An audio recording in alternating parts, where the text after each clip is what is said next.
Seminane vya Nyanza Secondary School Sports ni timu ya Matutu PAG yanyoleli bagalio goswa se okogosoria chi finali chio chirachikopoligo korekana ekego chemaiga yeburuburu ko yana kiwa chinga ke timu yo yari kosoria se semi final ne timu ya Gor Sare ayoko baka chigoli bere gosoi maiga yoko baka Gor Sare chigoli bere se ligana esegero na mashabiki goswa segetie bina kwenye bia bekirwe ne chitimu ichonsibere igo byagaya netwe abwa se timu ya Matutu yabegete kina gyokolera gose koliya kurwandira libagali yabo gose okumizwa maiga yeburaburu eyo maiga ya timu ya Gor Sare kabeka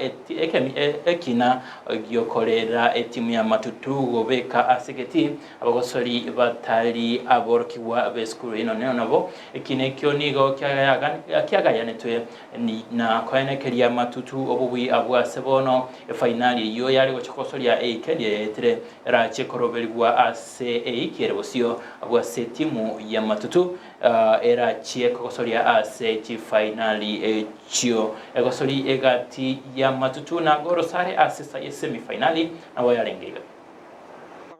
Byron Ochenga analeta nini kuja kushambulia na mpaka sasa tunaona nafasi si haba wamezitengeneza, nyingine ndio inakuja, lakini mpira unapigwa potelea pote, pasi inakosa umakinifu. Atakuwa anaichukua vizuri Wycliffe Odora hapa na kuanza na beki wake wakati mwite Bryson Kigali, tisha mtu anamwacha